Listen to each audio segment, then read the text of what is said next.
Estamos en comunicación con Diego Bernardini, profesor titular de Salud de Adulto Mayor, Escuela Superior de Medicina de la Universidad Nacional de Mar del Plata. La última vez que hemos hablado estabas en México, querido Diego. ¿Ahora dónde andás? ¿Cómo andás? ¿Cómo te va, Guido? Buenas noches, ¿qué tal, negro? ¿Cómo están? Gracias por el llamado. En este momento me encuentran en Mar del Plata. Estoy acá en Argentina, vine a cerrar el cuatrimestre, digamos, académico de mis estudiantes aquí en Mar del Plata. Está muy bien, está muy bien. Bueno, siempre respecto de los adultos mayores y demás, es menester hablar contigo. En este caso, bueno, sabemos que los días que se instaura o se instalan es justamente para generar agenda, para que se genere visibilidad, porque lamentablemente el resto del año las cosas malas suceden, pero tal vez se visibilizan menos. Así que, ¿cómo estamos en esta cuestión donde sabemos que el maltrato no es solo físico? Tal vez muchas veces las noticias llegan al maltrato físico, pero hay un montón de maltrato invisibilizado detrás. Estamos relativamente bien y también porque no tan bien. A ver, estamos bien en el sentido que, como bien dijiste, este día puntualmente, el de toma de conciencia en contra del abuso y el maltrato, es algo relativamente nuevo. Sí. De alguna manera está instaurado desde el año 2011.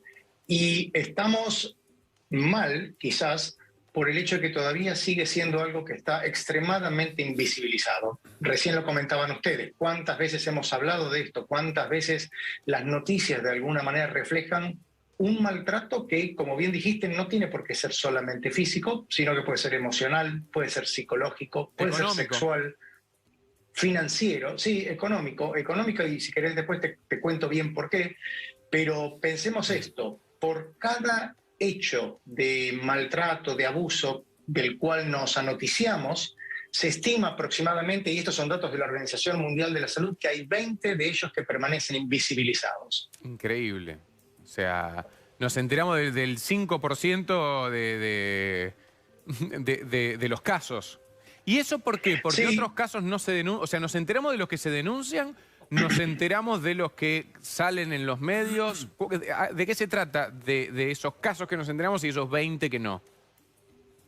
mira, es muy sorprendente cuando te lo comente, pero lo que sucede es que habitualmente este abuso, este maltrato, ocurre en vínculos familiares muy cercanos, donde hay una relación de confianza. Estamos hablando básicamente de cuidadores, de compañeros, de compañeras, de Familiares. hijos. Entonces, familiares, sí, familiares directos. Entonces, ¿qué es lo que ocurre? Esto es un desafío para quienes trabajamos en el cuidado y la atención, también para las instituciones públicas. ¿Por qué? Porque nosotros vemos, identificamos, detectamos, pero cuando queremos intervenir, no nos tenemos que olvidar que esa persona mayor, hombre o mujer, está conviviendo muchas veces, te diría en la mayoría de los casos, 24 horas, 7 días a la semana con quien lo maltrata. Tiene todo para poder, digamos, desplegar.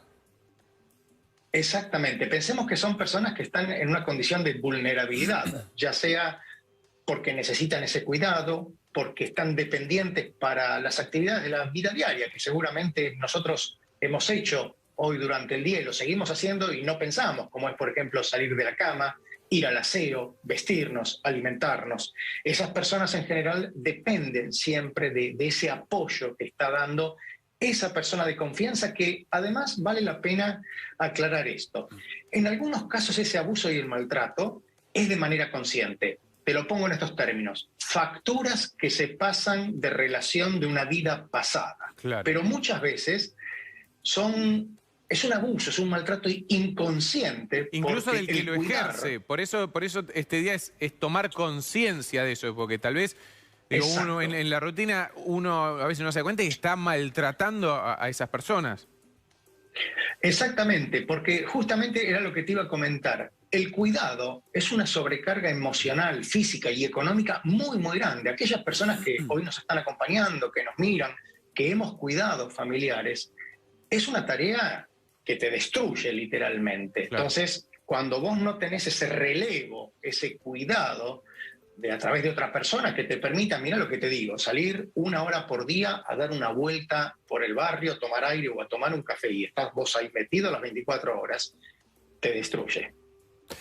Digo, recién mencionabas las categorías, ¿no? De violencia física, violencia psicológica, violencia hasta sexual, financiera. ¿En qué orden están recibiendo, digamos, las denuncias más que más visibles se hacen?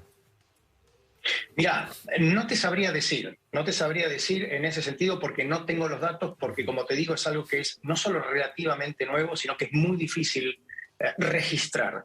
Lo que sí sabemos es que en general las personas denunciadas como maltratadores suelen ser familiares primarios. Hablamos de los hijos, hablamos de los hijos. Claro. Ahora, el abuso que justamente, por ejemplo, Guido hace un momento se sorprendía cuando hablábamos del abuso financiero. Bueno, tiene el porqué. Y te lo digo muy, muy rápidamente. Ejemplo, en Argentina los datos nos dicen que entre 7 y 8 personas mayores son propietarias de su inmueble, de la casa, el apartamento, el terreno donde viven. Estas personas mayores de ¿Cuánto es la hoy, estadística? entre 7 y 8 de cada 10 personas. O sea, entre el 70 y el 80% de la población adulto mayor, que es a partir de qué edad? Se calcula a los 65 años. 65 años, tiene un inmueble a su nombre. Correcto. Pensemos, Guido, que son personas mayores que vivieron otra Argentina. Sí, Otra sí, sí. Vivieron totalmente. una Argentina de crecimiento, de crédito, De vivieron ahorro. otra Argentina. Exactamente. Muy diferente a las generaciones más jóvenes. Y con otros valores. Te digo también. algo más. También. Sin decir si eran mejores o peores, pero sí era esto, era asegurarse el techo, asegurarse... Hoy en día es todo tan volátil Exacto. que por ahí los valores van por otro lado, o las ambiciones o las posibilidades van por otro lado. Sí, sí, la cultura del techo propio, si Claro. se quiere, que quizás hoy es más flexible, ¿no? Pero, por ejemplo, prácticamente 10 de cada 10 personas mayores en nuestro país que tienen derecho o que son derechohabientes a recibir una pensión, independientemente si esa pensión es alta, baja, mediana, flaca o gorda, la reciben. Porque la realidad es que sean contributivas o no contributivas, la reciben. Y en muchos hogares, en estos momentos de tanta inestabilidad económica, ese ingreso, por más magro que sea, es un ingreso regular. Esa familia, ese familiar, ese hijo, esa hija, sabe que de tal día a tal día se cobra. Claro. Y ahí está el abuso financiero que hablábamos, Y ahora por ejemplo. te quiero preguntar un poco relacionado con esto y también con otras noticias que lamentablemente, ¿no? Lamentablemente por la situación. La ley de salud mental, ¿no? Que fue noticia, fue tapa, fue debate, más que nada por distintos episodios de adicciones, que por eso no sé si tienen que correr por caminos distintos o por el mismo, pero tener, no sé, distintas vistas o posturas, pero muchas veces se plantea, ¿no? Que bueno, hoy en día es difícil internar a alguien o declarar a alguien inhabilitado para tomar decisiones. Y digo, debe haber muchos casos de adultos mayores donde los herederos vivos, ¿no? Se aprovechan de la quieren- situación. Entonces, ¿cómo lo ves desde tu Sí. ámbito?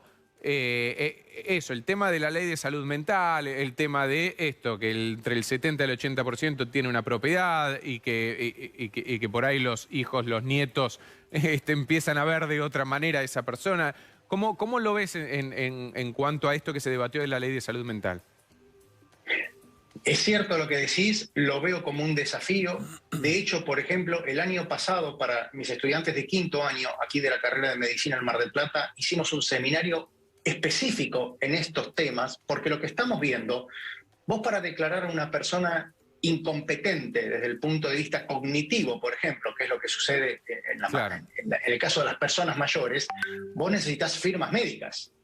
Esas firmas médicas es la que damos nosotros, los profesionales médicos, y tienen un peso claramente jurídico. Y esto que vos comentabas, justamente por esta posibilidad de disponer del patrimonio, de los bienes de estas personas mayores, es algo que está ocurriendo cada vez más.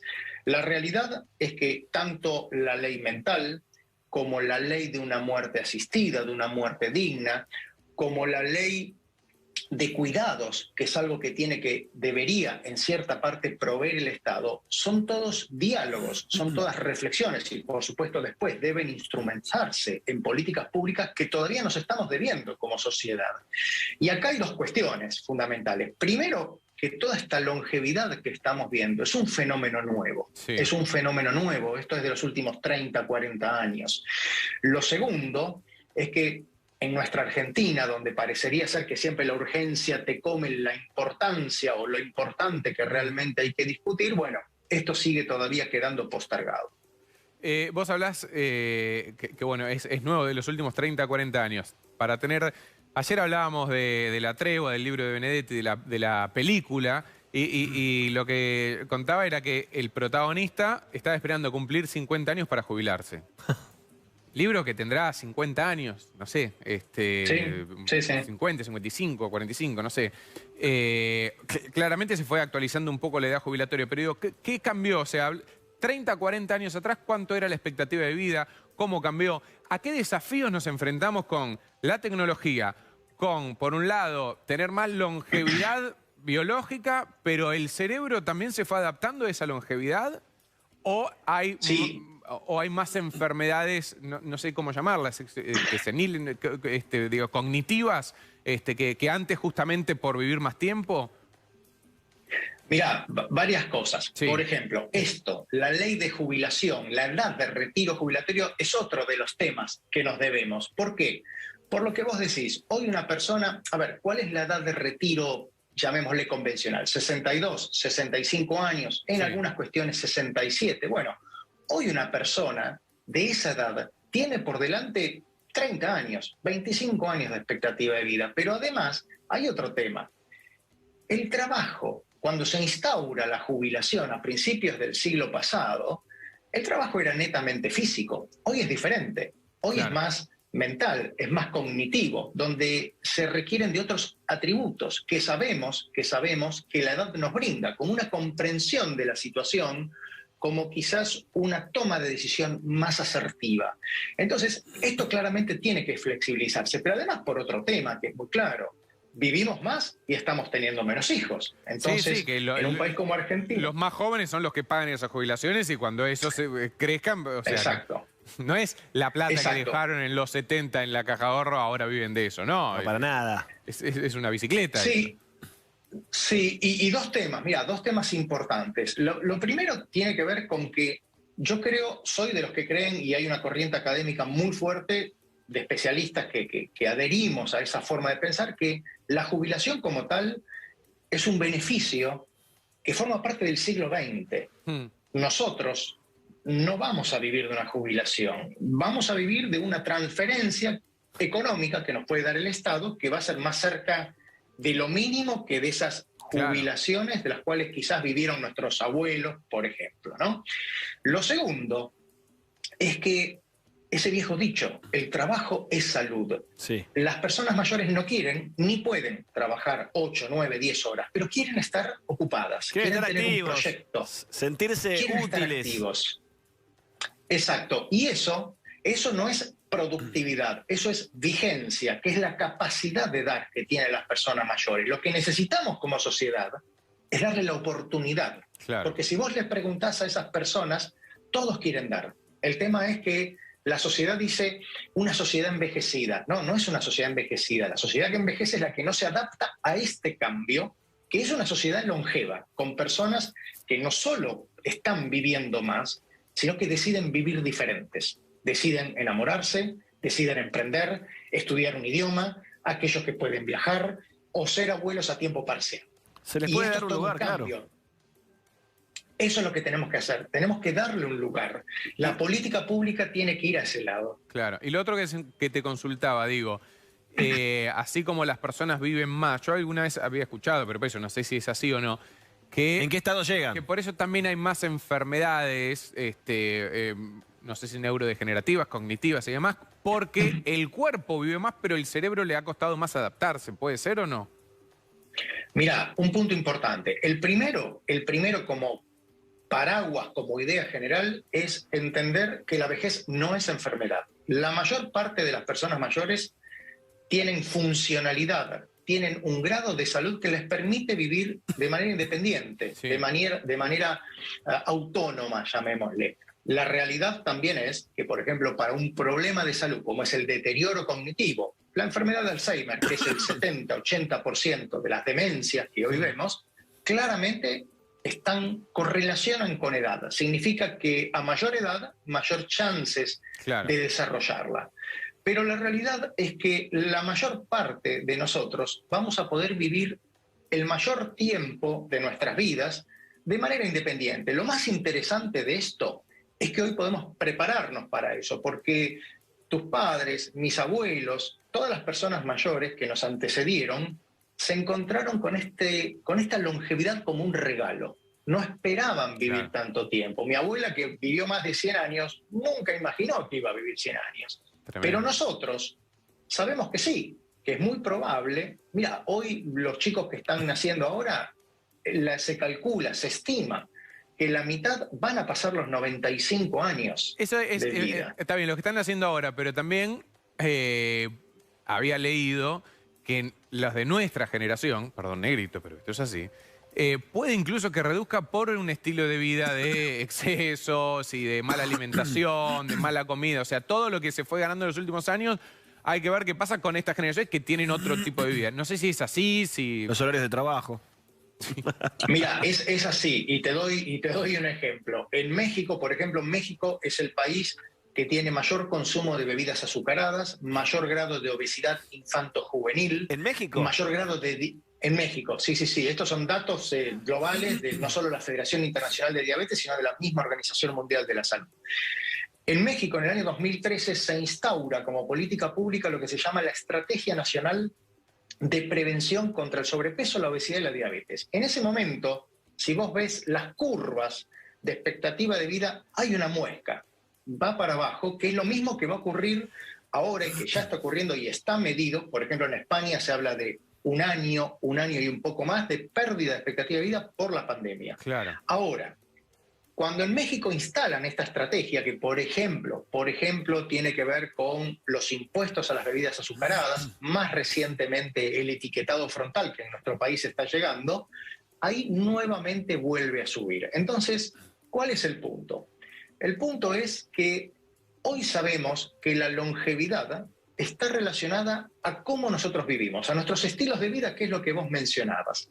Y esto significa básicamente moverse más, o sea, ser más activos, alimentarse de una determinada manera, tener un proyecto de vida, que es lo que hablábamos después de la jubilación, ¿no? Que Una tiene red social, pero analógica. Sí, la lógica es muy interesante lo que decís, porque vos fíjate algo, en esta época que es donde estamos más comunicados, es donde empieza a surgir otro gran desafío de la longevidad, que es la soledad indeseada, que es aquel que se queda solo sin pensarlo. O sea, todavía hay muchas cosas por hacer, pero lo bueno es que si actuamos en nuestro estilo de vida, pensemos que el estilo de vida está relacionado con conductas que se vuelven conductas a partir de hábitos. Y eso, como te digo, es comer de una determinada manera, moverse menos, los vínculos emocionales. Bueno, hoy sabemos que si intervenimos en esto, vamos no solo a vivir más, sino que vamos a vivir mejor. Claro. Por eso, a ver, uno siempre habla, escucha. El tema de la jubilación y el tema del plan después, porque también muchas veces, y nos ha pasado, somos pocos los que trabajamos lo que nos gusta. Entonces muchos que quieren llegar, tipo, no veo la hora de jubilarme. Esa frase la he escuchado infinidad de veces. Entonces, la idea ¿cuál sería? Que la jubilación te dé un ingreso, pero que vos puedas hacer algo que a vos te entusiasme para poder mantenerte activo. Yo creo que, mira, eso que vos decís tiene que ver claramente con una búsqueda personal. Eso depende de cada uno de nosotros, depende claramente de las oportunidades. Claro, porque no todos van a poder, lamentablemente. Exacto. Lo que las investigaciones nos están mostrando es que las personas con menos grado de calificación, que son aquellas que suelen estar expuestas a mayor grado de incertidumbre laboral y, por supuesto, financiera, económica, son las que quieren jubilarse, porque de alguna manera esa jubilación les va a dar esa seguridad de cobrar ese dinero de manera periódica. Ahora, las personas más calificadas, si se quiere, son aquellas que habitualmente desean permanecer activas. ¿Dónde está el desafío? Que como sociedad, aquel que quiere jubilarse, tenemos que darle la posibilidad que lo haga, pero aquel que quiera seguir activo, pueda hacerlo. Ahora, ¿cuál es la idea de esto? Que después que vos te jubiles, no llenes vacíos, porque decirte tenés que tener tu plan de vida puede ser algo pesado. Yo encontré gente que me dice, mi plan de vida es estar en un bar leyendo, mirando a la gente pasar. y ojalá, está perfecto que sea así. Entonces, más que llenar vacíos, me parece que lo interesante es satisfacer necesidades, y eso tiene que ver con una búsqueda personal. Cada uno de nosotros sabemos lo que nos gusta y lo que nos hace bien o no. Hablando de eso, el otro día entrevistamos a una señora, un adulto mayor, se me fue el nombre. Ahora tal vez Dami o Ren me lo recuerda. TikToker. Sí, TikToker, que había ganado millones de seguidores y hacía tutoriales de un personaje la señora, que ahora quería cocinar y demás. Y ella cuenta que, bueno, aprendió un poco, bueno, en la pandemia a distancia, pero ella se edita sus propios videos, y se mantiene activa. Y dice, yo me divierto. Le enseña cómo manejar el TikTok a la nieta. Claro, y todo el día está pensando entonces, así como muchas veces hablábamos en otras ocasiones de cómo la pandemia también alejó a los adultos mayores donde estaban más en riesgo, donde tal vez no se veían con los más jóvenes un poco por temor propio, otro poco porque quedaron aislados y porque no saber. Hubo un avance en cuanto a la tecnología y la persona Nancy Roqueta, la TikToker, la abuela Roqueta. TikToker. Gracias. Sí, la alfabetización digital de alguna manera sufrió un empujón con la pandemia, achicó las distancias y obligó. También, ojo, hemos visto ahora que estamos de alguna manera saliendo, hemos visto que, por ejemplo, aumentó de una manera dramática todo lo que tiene que ver con las estafas digitales, sobre todo a personas mayores, ¿no? Esto ya empieza a estar medido. Ahora, ¿qué es lo que ocurre? Bueno, esa alfabetización digital es un fenómeno de hoy. Pensemos que a mayor edad hay menor utilización de plataformas y de medios digitales, y esto va a ser un fenómeno de alguna manera transitorio, porque los que venimos detrás ya somos migrantes, digamos, sí, habrá otras tecnologías que no sabremos usar. Exacto, exacto. Y si vos le preguntás, los estudios también nos muestran que cuando se le pregunta a las personas mayores ¿para qué quieren la tecnología? En general son unas razones muy definidas. Quieren estar más comunicados, sobre todo con sus afectos, con los vínculos. Quieren gestionar mejor su salud. Quieren tener acceso y tener la tranquilidad, por ejemplo, que si salen de su casa, si viajan, si van a otro pueblo o otra ciudad, y les pasa algo en la salud, ese médico o enfermera que los reciba va a tener toda la historia clínica de antes, ¿no? No va a ser un desconocido. Y por supuesto, bueno, lo que tiene que ver con los tratamientos, que en las personas mayores muchas veces requieren de otro tipo de aproximación. Y algo más, cuando les preguntamos qué es lo que buscan a través de Google, siempre, y particularmente, como digo, en las personas mayores, entre las primeras dos razones está la salud. Hablando de salud, lo mencionaste un poco al pasar, pero hablaste, no sé, bueno, de distintas leyes o distintos debates que nos debemos, desde la ley de salud mental, desde la ley de la jubilación, y mencionaste la ley de la muerte digna. Eso, ¿cómo está la situación en Argentina? ¿Cuál es el reclamo? Porque tal vez uno cuando es joven no piensa en la muerte, ¿no? Como opción, más allá de que a cualquiera nos puede tocar en cualquier momento. Mucho menos digna. Pero claro, a medida que va avanzando y que la vida ¿no? te va estos achaques que vos mencionás. ¿Qué debate nos debemos respecto a eso en Argentina y en el mundo? ¿Qué es lo que has visto? Mira, en Argentina existe una ley de la muerte digna, pero es una ley muy limitada, donde prácticamente hay muy pocas opciones para ese paciente. Por supuesto, en general se busca responsabilizar muchas veces a quien de alguna manera colabora o ayuda en esa situación. Es una ley donde no se mencionan términos muy específicos como este mismo, la muerte digna, lo que significa, el simbolismo que tiene y además cómo se va a ejecutar. Yo, en lo personal, como médico, como persona además, creo que una muerte digna, un buen morir, forma parte de un buen vivir. La realidad, como recién decía el negro Molinari, estamos muriendo mal, no estamos muriendo dignamente, estamos muriendo en hospitales, estamos muriendo solos. Yo entiendo lo que ocurrió en la pandemia en un determinado momento, donde claramente por determinadas razones no se podía ingresar, pero eso ya fue. O sea, nadie tiene derecho a morir solo. Y cuando vos le preguntás a las personas cómo... Es muy triste, es dramático, es angustiante. Para la familia, para la persona que pasa por esa situación.